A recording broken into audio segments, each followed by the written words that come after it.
So let's start with The Hobbit, because this was the first time that any of us that we'd seen the Hobbit extended editions. Yeah, was this? I was waiting until they were all out and just get the trilogy, because that's just kind of more fun that way. Yeah.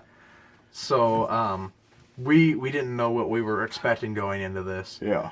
And because we're like there was more than enough.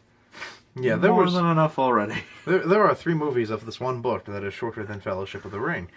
I am old. And that is the shortest of the Lord of the Rings books. I am old, Gandalf. Feel stretched, sort of thin, like one book adapted into 3 movies.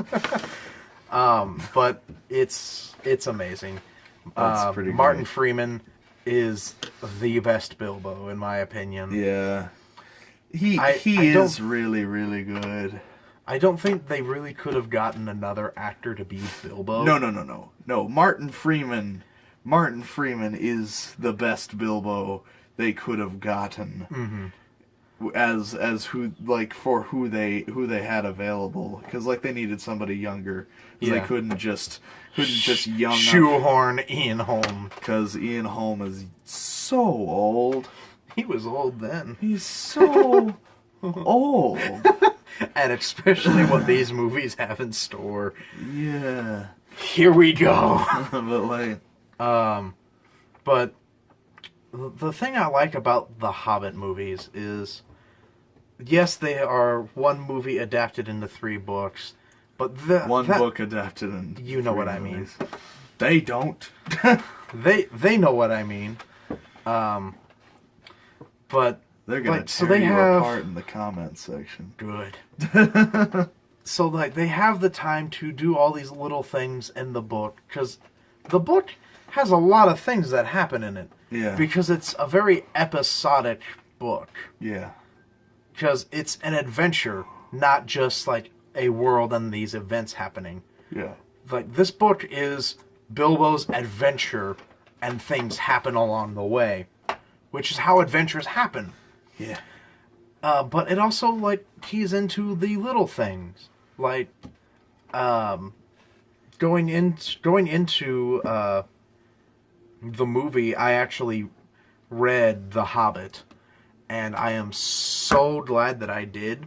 Yeah. Because because it's Tolkien, and he throws in his poetry into like everything that he does.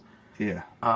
Whenever the Hobbit movies happened, they had a song in there, and well, technically 2 songs, and I was so happy about that. Yeah.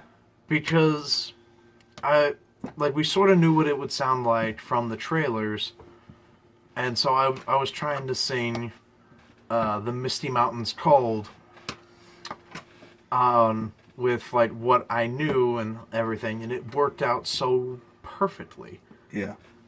And whenever it happened, I was just like a little bit sad that they didn't have the whole song, but the whole song is like 10 minutes. Yeah, if you sing it in the thing, because it's also more poetry. Yeah. And they had instruments and whatnot, but yeah. I still love the scene because it takes the time for it. And blunt the knives. Like, that was actually most of the song. And it's a fun scene. Yeah. Blunt the knives, bend the forks, smash the bottles and burn the cork, chip the glasses and crack the plates. That's what Bilbo Baggins hates! I love it so much. Every time I sing with it. Yeah, me too. Because it gives... Like, we don't know a lot about the dwarves individually. No.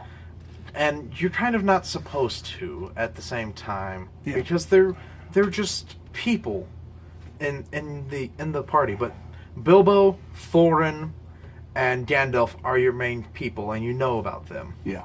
Like, there are other dwarves, Fili, Kili, Dori, Ori, Nori, Bifur, Bifur, Buffer, Bofer, Bomber, and Balin and Dwalin.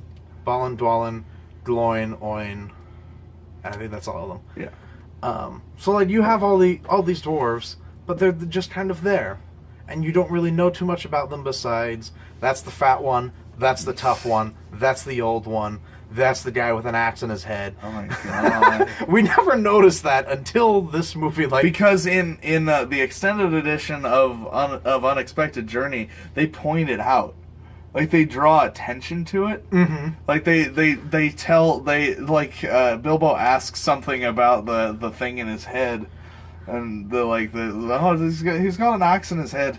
Never really acted quite the same after that. Yeah, and it's just like... we never noticed it before. I never knew, like, I just thought he was kind of just tarded. And, like... Somebody dropped a stone on his head, a very large stone, but he's a dwarf, he'll take it. Maybe it wasn't there before. Oh, it was. Oh, it was? Uh-huh. Okay. Because I think I started watching it on, like, HBO or something, and it was there. I'm like, oh, it was there. And it actually plays an important part later, which I'll get to. Yeah.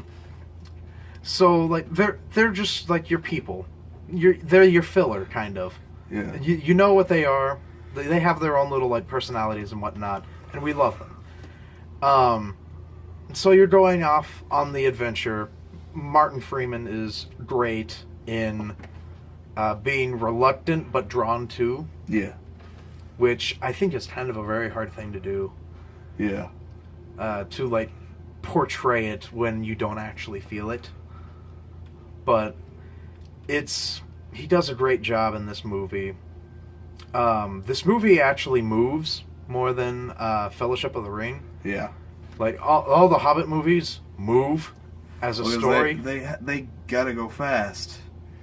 Yeah, Like Sonic the Hedgehog. They got Sonicism here. They gotta go fast.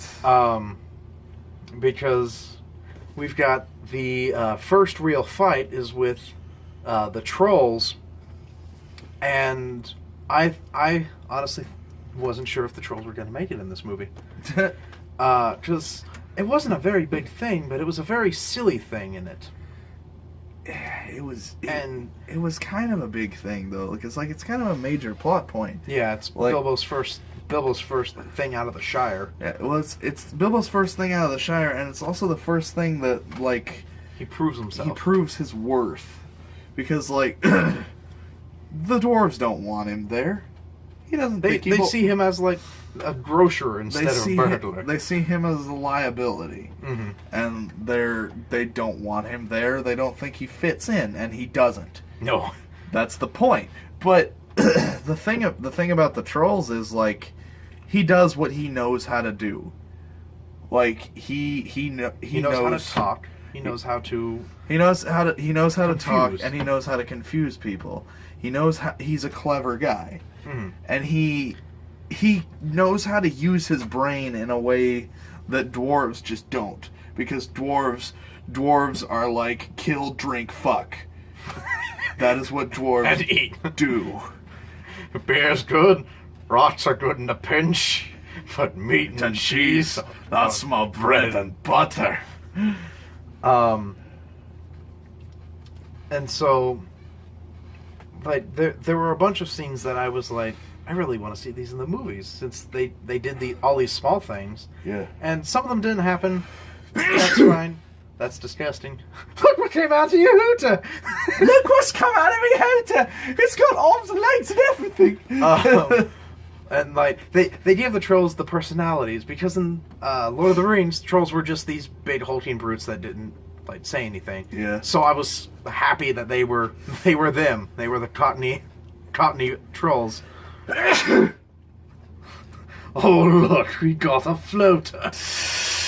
I'm gonna do that all the time. Maybe it'll add the flavor. Might improve the flavor. But I just love all of these Hobbit movies so much. Yeah. And the extended edition for Unexpected Journey adds more music. Adds more music. There's another dwarf song that I know of, but then this is where we kind of fell off, because he fell asleep during the troll part, and I fell asleep at the storm giants. Yeah. So like I missed all all of Goblin Town, and like the end of the movie. I caught a bit of Goblin Town, and Goblin Town is fun because like they go in on it, and the Goblin King comes down, and he's just, I think I feel a song coming on. And so there was another Goblin song? Yeah, there was another Goblin song. I don't remember it exactly at this point and juncture. Bones will be splintered, nuts will be run. Yeah, it was. That was later. It was different. Here in the depths of Goblin Town. It was really fun. But I know that one because I've seen that movie. Yeah. A bit. Million times. So we missed the best part of this movie, which was Riddles in the Dark. I don't know if they added more to it. Like if there were more riddles, that'd be awesome. That would be great. Because more Gollum is always fantastic. Yeah. So we're not. Yeah. Here we go now. So we're not sure what happened there. Sorry, guys. Sorry. But we were watching these nonstop. Yeah. Our bodies had to shut down at some point. We went from like 4 o'clock in the afternoon. 5. And then it was like 6 in the morning. When this came up. When this one started. And we were... the bodies were like shutting down. It was bodily function started stopping. We were dead. So, we died. We needed at least that. But after that, we were good. Yeah, we got revitalized. He put the disc in, and I came to as they met Bjorn, and I am so happy because in the books, one of my favorite scenes was whenever they were meeting Bjorn. Yeah. Because Gandalf and Bilbo first walk in, and they start telling Bjorn the story, and Gandalf would mention like me and my 3 compatriots, and Bjorn's like, there's only 2 of you, and 2 dwarves would walk in because Gandalf told them to stand outside in a line 2 by 2 and come in about in minute intervals. Yeah. And so Gandalf would continue telling the story, and he'd mention that there were more dwarves, and then 2 more would pop in because Bjorn doesn't like a crowd. Yeah. And it was left out of the theatrical release, and I was really sad, but I kind of knew that was going to happen. Yeah. But they really fucked up with Bjorn in the theatrical release. But in this one, they had more of him, and it was a great scene movie-wise, too. Yeah. Like, it was different, because, like, the dwarves were just coming in, and Gandalf had to, like, blah, blah, blah, blah, blah, blah, Yeah. kind of come up with shit, and looks like Bjorn is going to murder them at any second, but turns out he's fine. Yeah. And that was great. So Desolation of Smaug had a lot added to it in this. Yeah, it had a lot added to it that just kind of added more that was in the book that wasn't in the movie. And as we got to Mirkwood, another of my favorite parts popped up with the Enchanted River. Yeah, when Bobber falls in and falls asleep, and they have to carry him around. Have to carry his fat ass through Mirkwood. Yeah. And I was really hoping that it would be in this one because it would make sense. Yeah. But especially with like how much time they had like for the beginning. It was like from where they were hurrying through that. So I thought they were going to have more stuff in Mirkwood, but I guess who was wrong there. But they have it in this, so I'm happy. Yeah.